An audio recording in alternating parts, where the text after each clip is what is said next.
Imagine this, a world where every country drives on the same side of the road. Sounds convenient, right? Well, that's not the reality we live in.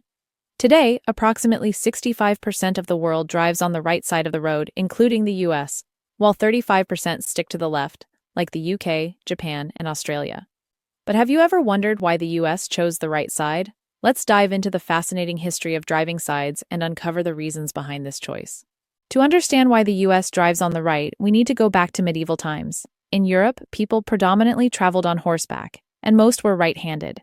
Riding on the left side of the road allowed riders to keep their dominant hand closer to their opponent during battles or encounters. This position made it easier to draw a sword or defend themselves. This practice continued for centuries and became a formalized rule in countries like England. In 1773, Britain officially enacted legislation mandating left-side travel, and as the British Empire expanded, so did this practice. Colonies under British rule, such as India and Australia, adopted left-side driving, creating a lasting legacy. The U.S. decision to drive on the right was influenced by several factors, many of which were tied to its unique history and growing independence from Europe. France was one of the first European countries to switch to right-side driving. During the French Revolution, aristocrats fled the country, and left-side travel became associated with the old regime. Revolutionary France promoted right-side driving as a symbol of equality. Napoleon later enforced right-side driving in the territories he conquered, influencing parts of Europe and beyond.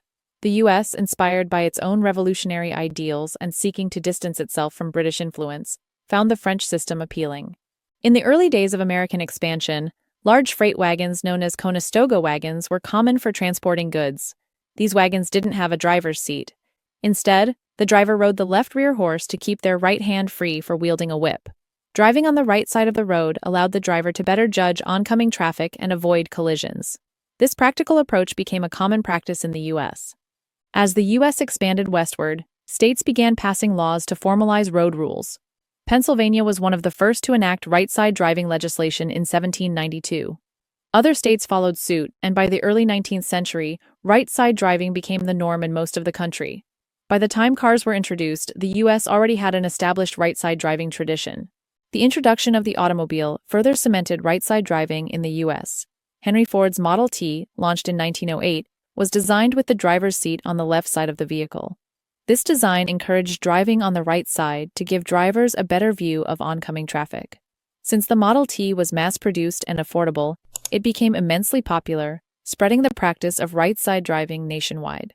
While the U.S. embraced right-side driving, the U.K. maintained its left-side tradition.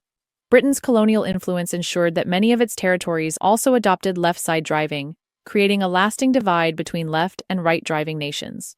Moreover, Britain's decision to continue driving on the left was partly a matter of tradition and practicality. With established infrastructure and societal habits, there was no pressing need to switch. Today, the divide between left and right-side driving remains a fascinating quirk of global travel. Countries that were once British colonies like India, South Africa, and Australia still drive on the left. In contrast, former French and American territories adopted right-side driving. One of the most interesting aspects of this divide is border crossings between left and right driving countries. For example, when crossing from Hong Kong, which drives on the left, into mainland China, which drives on the right, drivers must navigate carefully designed road switches to ensure a smooth transition. While standardizing to one side of the road might seem logical, it's unlikely to happen. The cost of switching infrastructure, signage, and vehicles would be astronomical. Additionally, countries take pride in their unique driving practices, making a global standard more of a dream than a reality. The story of why the U.S. drives on the right side of the road is a tale of practicality, history, and a desire to forge its own identity. From the influence of Conestoga wagons to Henry Ford's revolutionary Model T, the reasons behind this choice highlight the intersection of culture, innovation, and tradition. So the next time you're driving, remember, you're not just on a road, you're on a path shaped by centuries of history.